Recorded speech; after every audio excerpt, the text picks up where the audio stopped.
G'day mates, it's Busta here, and before we begin tonight's video, I would like to give our sponsor a quick shout out, and they've actually asked me to show some of their products, so here's a short clip.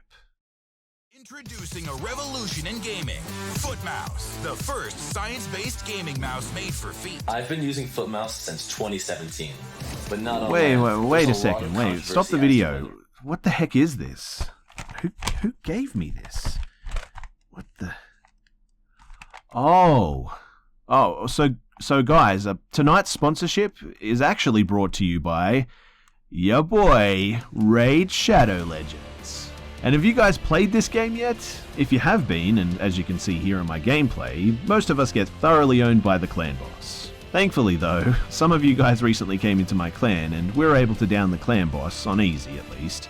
But now we have to start working on some of the harder difficulties. So, if you would like to help, you can join my clan called Nutters, and yes, that's the actual name, and I'll be making some space for you guys by getting rid of a few of the inactive members. But be quick, because spots fill up super fast, and the clan is starting to fill out now too with some active members. And just in case you guys don't know already, Raid Shadow Legends is a dark fantasy RPG, and is seriously a great piece of entertainment. In fact, I've been leveling my champs consistently now and managed to reach level 60 with Gallic. I now have a bunch of level 50s, and am almost on to my next 60. I still don't have one of those legendaries yet though, so I'm on the lookout. It's been great playing on my PC while I've been editing scary stories, but it's also been really convenient being able to play cross-device on a whim and flick between my PC and my phone when needed. It's actually been really neat too, chatting with some of you guys over the in-game chat box throughout the day as well. Oh, and also, the daily login rewards have now been doubled from 90 days to 180 days. So each day you get to claim all sorts of free rewards like silver, champs, gems, potions, shards, and also a free barbarian legendary champ, Skyle, I think that's how you say it, of the Drakes. So all you have to do to join in on the fun, guys, is go to the video description, click on the special links, and if you're a new player, you'll get 100,000 silver, 50 gems, 1 energy refill, and a free champion, the Adjudicator. And just take a look at this cool champion that they're giving you guys for free. You'll also find all of your extra rewards here in your inbox for the next 30 days only, and I really do hope that I see you guys in there.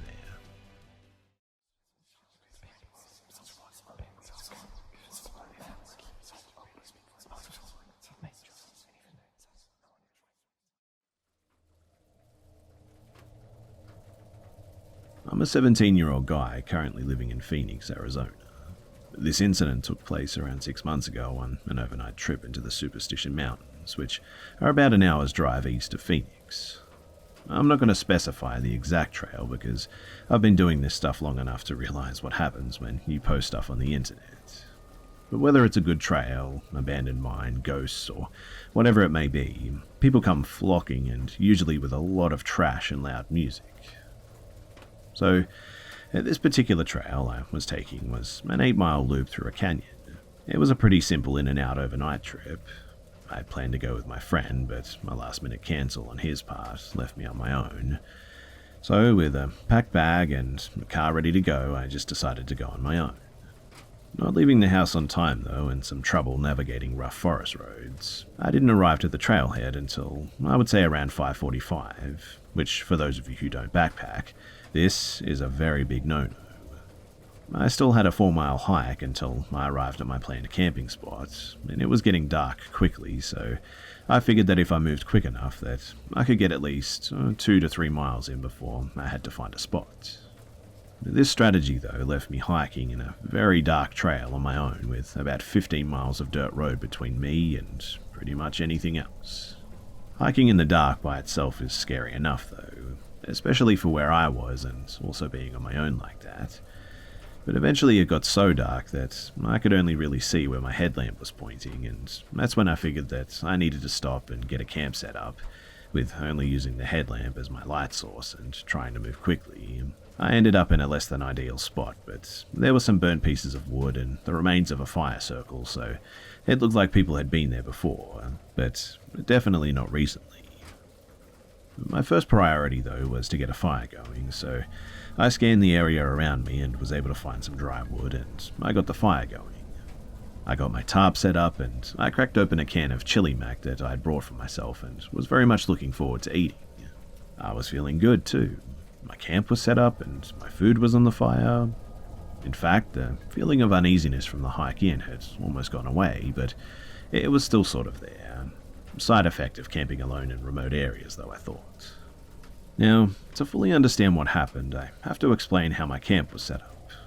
So the site that I had picked was a small clearing surrounded by large pine trees with the trail about maybe 30 feet away to my left. When you're in the woods too and have a fire going, the fire casts a circle of light around it and everything on the edge of that circle and past it is pretty much pitch black. So I was sitting on the ground near my fire, just eating my dinner, when a small rock about the size of a marble, I would say, was thrown into my camp. I looked at the tiny rock in shock, as I was positive that I was the only person on this trail that night. I immediately turned my light on and turned towards the area where I'd seen the rock come from, but due to the density of the pines and the brush, I could only see about 10 feet. I spent the next 15 minutes in disbelief as I was scanning the tree line that surrounded me, searching for what or whoever had thrown the rock, not daring to stray too far from my fire that, in hindsight, actually offered me a false sense of security. But after sitting back down and spending the rest of my time on high alert, I was able to finally convince myself that I must have somehow kicked the rock or it had fallen from a tree or something. I went to sleep that night, not expecting the pure terror that was about to unfold. So I woke up to the sound of what I can only say are rustling leaves, barely audible if you weren't listening for them too, but they were definitely there. Still in a bit of a sleepy daze, I listened as the rustling of the leaves got harder to hear, as I assumed that whatever it was moving away from me. I went to grab my handheld flashlight that I had left next to me when I had fallen asleep, but the more I looked, the more scared I got as I came to realize that it was just no longer there. I stood up in my sleeping bag and ducked out of my tarp and looked around, and I was able to see a light off in the woods. It couldn't have been more than 15 feet away, but it was definitely my flashlight, laying on the ground in a pile of leaves. I'll happily admit, too, that this is one of the few moments in my life where I honestly almost crapped myself. I mean, the flashlight that I had left sitting right next to me when I'd fallen asleep a few hours ago was now 15 feet away from me past the tree line in the woods. Well, I hurriedly slipped on my boots, clutching my knife in my other hand and keeping my head on a swivel. I weighed my options up, stay here and wait out the night, or attempt the 3-mile hike back to the car in the dark. I figured, though, that whatever or whoever was out there with me was definitely going to have a better advantage if I was out on the trail without a light. So, in the end, I just decided to stay at the camp and wait out the night there. And eventually, it came back. I could hear it walking through the woods. It was far off, but I could definitely hear it.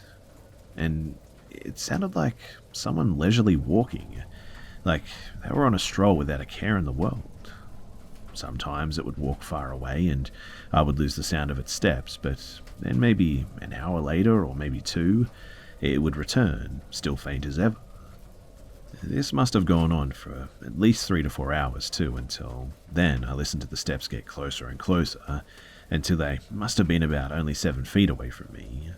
At this point, the fire had gotten very small as well, as I had run out of wood in my pile. The footsteps stopped though, and then everything just went totally silent. I sat there still for 2 hours, clutching a knife in my hand and praying that I wouldn't hear anything else. And I stayed like that until the sun cast just enough light that I could see that I was alone in my campsite. And well, you didn't need to ask me twice. I packed up my things and sped walked the 3 miles back down the trail that I had taken immediately. I arrived at the empty dirt road where my car was parked and nearly sprinted to it as I unlocked my Subaru, jumped in and drove and didn't stop until I had put at least 20 miles between me and that place. Eventually, though, I stopped at a gas station in Apache Junction to buy a Red Bull, but mostly just to see and talk to another human. But as I exited the store, I was able to read something that I hadn't noticed before that was written in the dust on the back window of my car. And it read, "Sleep well?" A lot of weird things have happened to me on my various adventures through Arizona, but this one was definitely the weirdest and the creepiest by far. So I thought that I might share it here with you guys, seeing as this is sort of the place to do it. There are some seriously deranged people living in the Superstition Mountains. Of that, I'm certain. Do yourself a favor too, guys, and stay as far away from those mountains as you can.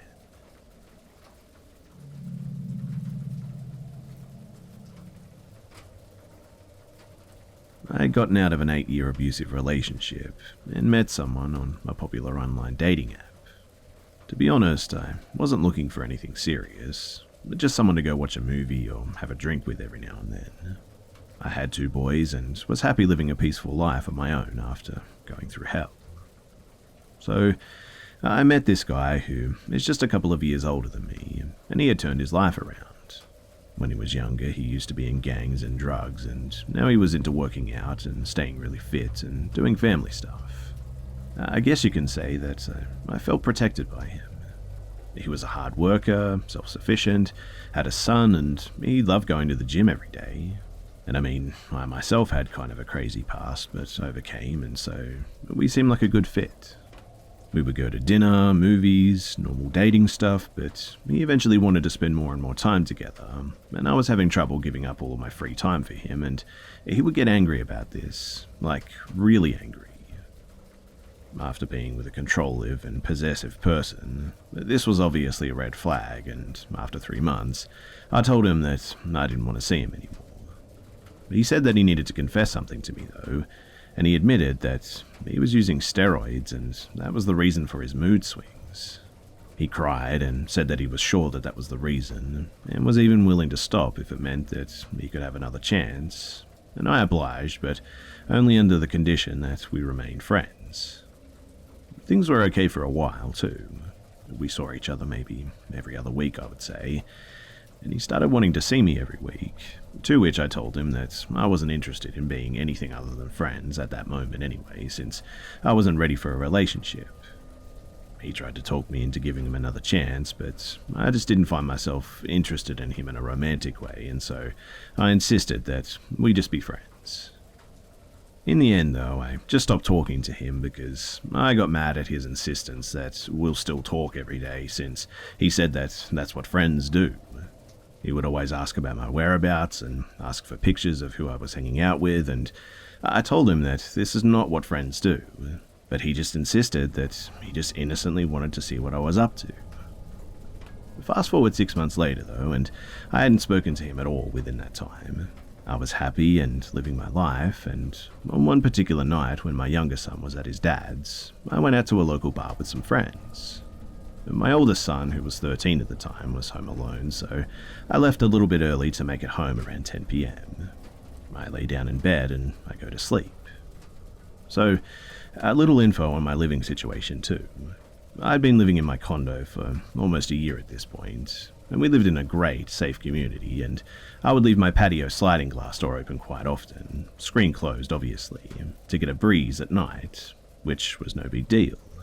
And my bedroom was close to the patio, and my son would sleep in the loft that was closest to the front door. So I'm dead asleep when I suddenly feel someone slowly sit on my bed.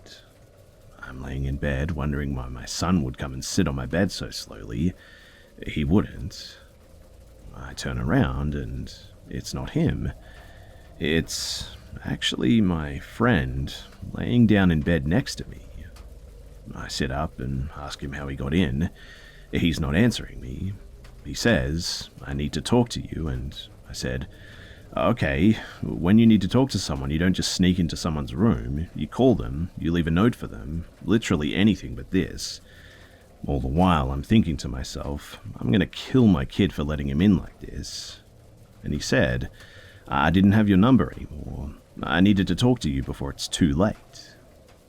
I didn't even entertain the before it's too late bit because I was livid at the time, but something told me to just keep my cool. So I sit up and say, "Look, I really want to talk to you too, but not like this. Please just leave and I promise that we'll talk tomorrow. Call me tomorrow, okay?" He gets up and walks over to my side of the bed and starts rubbing my shoulders and is slowly making his way to my neck. He says, "Do you really want to talk?" I look him in the eyes and say, "Yes, I've been wanting to talk to you, but not like this. Please, just call me tomorrow, okay?" He stares at me while rubbing my neck and goes down my shoulders and then lets go. He then says, "Okay," and this guy proceeds to exit through my patio door and jumps my patio wall, which tells me that this is exactly how he got in. I freak out big time, check on my kid. He had no idea what was going on, locked all my doors immediately, and I don't sleep the rest of the night. The next day I text him though, and I tell him that if I ever see him near me or in my complex ever again, that I'll be calling the police and to never contact me again. If you're wondering why I didn't call the cops as well, to begin with, I knew that he had a gun, so A, I was scared of being retaliated against for being a snitch, and B, I figured if I called the cops that they would probably not be able to do much or just let him out, and I was afraid of what he would do after the fact. Either way though, he left me alone and I didn't hear from him for like years. I would say too that it was probably about 4 years later, I'm going through Facebook and I see his face in People You May Know. I click on the picture and notice that it looks like a jail picture. You know, those pictures where the guy's clearly in a jail cell. So I sort of scroll down the page and in his most recent post is him posting his address for his family members to write to. It's a prison address as well, so I end up Googling his name and sure enough, articles after articles, all with the same headline: "Man arrested on suspicion of killing girlfriend." About 2 years after him and I dated, he allegedly shot and killed the girl that he was dating at the time. And I shiver when I think that could have been me. And I feel like crap thinking if there was anything that I could have done to have stopped him, I should have done it back then. Even scarier though is that he only got 12 years for the murder.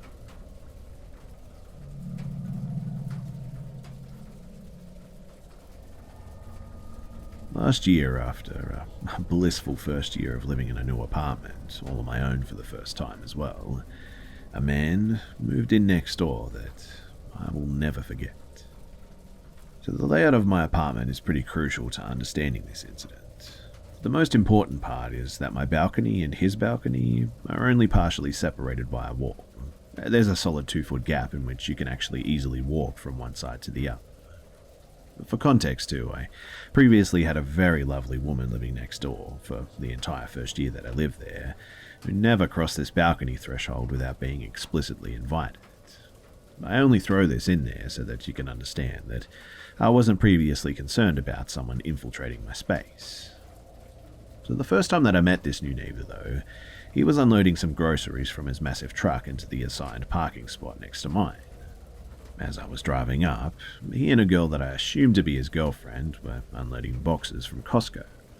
I noticed them speaking, and as soon as I was out of the car, they just sort of went silent. I nodded to them, proceeded to the elevator, and the guy ran up behind me, threw some boxes down, and begged me to wait. And no problem, I thought. I'm a good neighbor after all. While in the elevator, though, the girlfriend refused to make eye contact with me or speak to me. It was a little weird, but I just thought that maybe she was shy. But he quickly introduced himself and was extremely chatty. In the 45 seconds it takes to get to the floor where our apartments were, he asked how I liked the place, where I was from, and where I worked and whatnot. Looking back on this too, his enthusiasm was a little bit strange, but I chalked it up to him being excited to be in a new place. But for the sake of the rest of this story though, I'll call this guy Sam. So Sam was maybe 33, I would guess, 6 feet tall with a slim muscular build and had hair buzzed extremely short, as if to mask his balding, I would suppose. A pretty average looking guy by all accounts though. So the first few weeks we sort of run into each other often, and he always makes small talk and always refers to me as Miss. I assume it's because he forgot my name but wanted to be polite.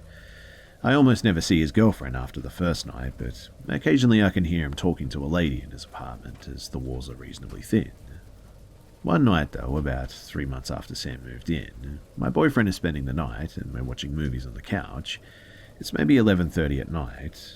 The back of my couch is against the wall that I share with Sam, and we hear some banging noises. My first thought is that Sam and his girlfriend must be getting it on. Her boyfriend and I just sort of laugh and turn the volume up a bit to drown them out.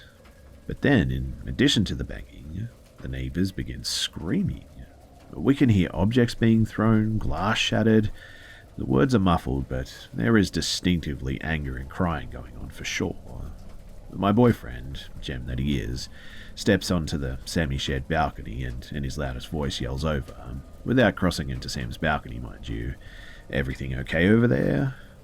The girl opens the sliding glass door on Sam's side a minute or two later and says, "Sorry about that." So we just sort of leave it alone after that.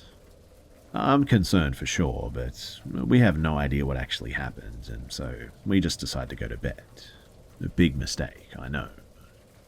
So I wake up at around, I would say 3 in the morning to more screaming. But my boyfriend refuses to wake up, and I'm about to take my 5-foot self to break up whatever is going on at 3 in the morning. I consider calling the police, but was so drowsy that I convinced myself that I dreamt it, and I deeply regret that decision.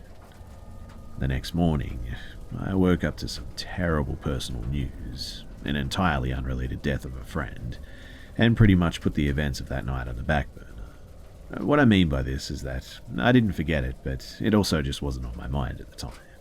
So fast forward about another 2 weeks, it's a warm day and I'm outside reading a book in a robe, a sports bra and shorts. I'm in a chair that faces away from Sam's apartment, so I can't see his side from where I am. I'm deep into my book when suddenly I get tapped on the shoulder. Sam is standing behind me and asks if we can talk for a second. Now, this man has already crossed an albeit invisible line by coming on my side of the balcony, but I also can't get to my door without physically moving him aside, so I ask him what's going on.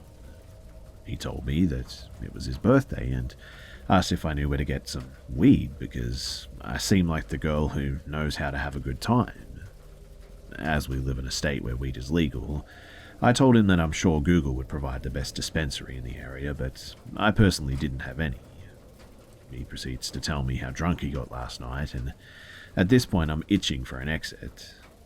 As I start to move, as if to signal that I'm done talking, he reaches out for my shoulder and tells me that he scratched my car last night because he was driving very, very wasted. Remember his massive truck? And he says all of this with a smile on his face, almost laughing. I'm surprised, but mostly want to get away from him because my creep senses are starting to tingle and I didn't want to blow up at him for hitting my car and whatnot. But then he says that he'll send me his insurance info if I give him my number, and thankfully, I knew that that would be a bad call. I make a bad nervous joke about knowing where he lived and said that if the damage was bad enough that I would knock on his door and get his insurance. He counters this by saying that he'll leave a note with his info on my door, and then he retreats from my balcony while also saying that he'd prefer to just pay me in cash and not involve insurance if possible. So I give it about, I would say, an hour or so, and then I head down to assess the damage. I did this because I didn't want to walk down at the same time as him, risk having him follow me and whatnot. And sure enough, there are 2 really long new scratches on the driver's door. They're not deep, just kind of superficial, or worthy of a call to insurance immediately. I really just didn't want to get involved with him in any way, so I decided that I could deal with the scratches. But this little event has kind of shaken me for sure. And at this point, I definitely knew that something was off with him, but nothing unusual happens as far as I'm aware of that night. So the next day is Saturday, and as I had to work the next day, I was home alone watching some action-y movies, and It's around 11 p.m. I'm on my sofa with my cat curled up on me, and the movie is relatively loud, so it takes me a little while to register this banging noise coming from the hallway of my apartment building. I honestly only noticed it because my cat had woken up and got all puffed up and freaked out. I turned down the volume of the film, and suddenly the banging is getting louder and louder. And just as I stand up, I hear the 5 words that no one wants to hear coming from their door. I hear, "Open up, it's the police." My stomach instantly dropped to the floor. I had lied to Sam the day before, and I totally had weed, and I had smoked a joint outside on the balcony, the part furthest away from Sam's, maybe 20 minutes before then. I'm totally panicked, high as a kite, and trying to control my breathing, so I don't immediately come off as suspicious before I answer the door. I remember checking the peephole to see a close-up of the cop's face, and then opening the door, coming face to face with 6 officers, all with guns drawn, mind you. I'm about 0.5 seconds away from completely pissing my pants in fear, still convinced that I'm somehow in trouble for smoking a joint. The officer, who seems to be in charge, can sense instantly the level of my panic, and he says, "Ma'am, you're not in trouble. We need to speak with you about your neighbor, though. Can we come in?" At this point, I'm just sort of reeling, and my whole being is tense. I let the cops in, though, but my heart hasn't moved from my throat. The policeman in charge, though, asks me about any interactions with Sam. I tell them that I barely know him, that he just lives next to me, only moved in a few months ago. I ask why they needed me to be in my apartment. I'm scared, but also I don't really typically get along with the cops, and I do have the right to know why 6 of them practically wave their guns in my face. And the lead officer proceeds to tell me that Sam is a bad guy. He apparently beat his girlfriend so badly the night prior that she was now in the ICU for her injuries. They also told me that Sam had a gun and had barricaded himself in the apartment next to mine. They said that they had spoken to my building manager and knew that my place had access to his balcony and they needed to use it. Then they asked me to go into my bedroom and lock the doors, turn the lights off. And the next 30 to 45 minutes were absolute hell. In my panic, I had left my cell phone on my kitchen counter and I had to sit in my room just listening to the commotion. No shots were ever fired, thankfully, but there was a lot of yelling and what sounded like things being thrown. Eventually, after what felt like a lifetime, the main officer knocked on my door and told me that Sam had been arrested and thanked me for letting them use my apartment. They asked me questions for maybe 15 more minutes, but after that they left. And man, do I wish that this is where the story ended, but there's still a bit more to this. So in the days following Sam's arrest, I became even more panicked about him coming back to the apartment building, worried about retaliation.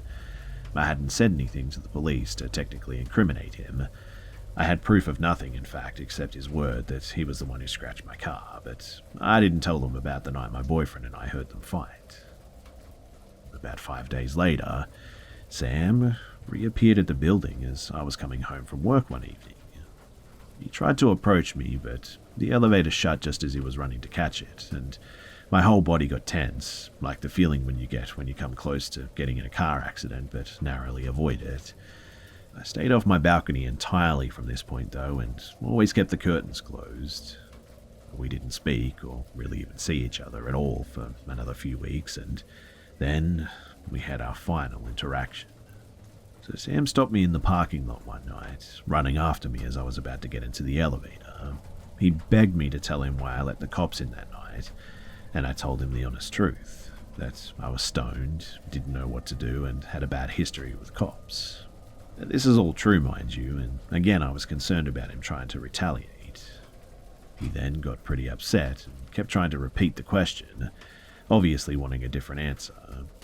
When I couldn't give him one, he then offered me $3,000 to testify as a character witness on his behalf because I knew him and knew how he really treated women. I was just sort of speechless and very freaked out as well. He told me that his hearing was next Thursday morning and he asked if I would show up. I was like a deer frozen in headlights for a moment, and then somehow got the hell out of there after mumbling a string of words that were most likely incoherent. But the Wednesday night before this trial, I came home from work and my cat was acting kind of weird, like something had just spooked her and her tail was all puffed out. I kind of shook it off, but I noticed through the curtains that there was something taped to the outside of my sliding glass door.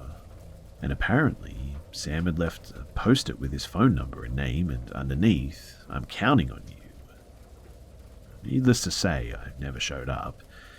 I took a photo of the post-it, grabbed my cat, locked all my doors, and stayed at my mum's house for about 5 days after that happened. I did phone the police to let them know that he'd been on my balcony again, but they never followed up with anything. And eventually my boyfriend came and we went back to my place together, and everything was as it should have been. I never did see Sam again after that, but a few weeks later, a lady that I'd never seen before was cleaning out his apartment. And maybe a month after that, new people moved in and things have just been normal ever since. I tried calling the police and the county jail to see if he was in lockup again, but no one was able to release information to me, unfortunately. I'm hoping that means that he's actually in there, if he did what the police said that he did, that is. But whatever the case, in an attempt to discover if Sam had been evicted, or if he had gone to jail, the manager of the place disclosed that the girlfriend did pull through.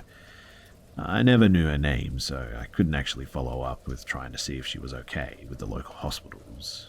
But the manager did tell me that Sam was made an exception to break his lease, but he couldn't confirm whether or not that he was in jail. Which means that, thankfully, he probably won't be coming back.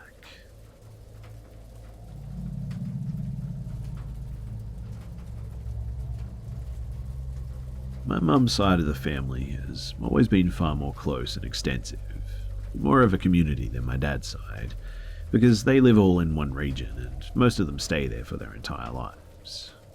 My grandma has many family friends, one especially close to my mum and gran, who I'm going to call Carla. She had been married to a man called Norman for a decade or two, I'm not sure how long exactly, and our families were always extremely close. We would see them every time we went up north. Norman used to be a kids' entertainer as well, extremely good with children and always looking after them, but not me and my siblings.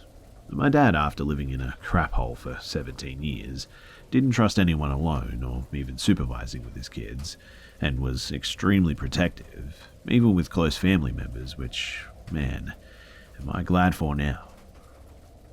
So a few months ago, we learned that Norman and Carla had broken up, which is weird for pensioners. And when she saw my gran and my gran asked her why, she started crying and saying something very bad had happened. And my gran knew that it must have been something very dark.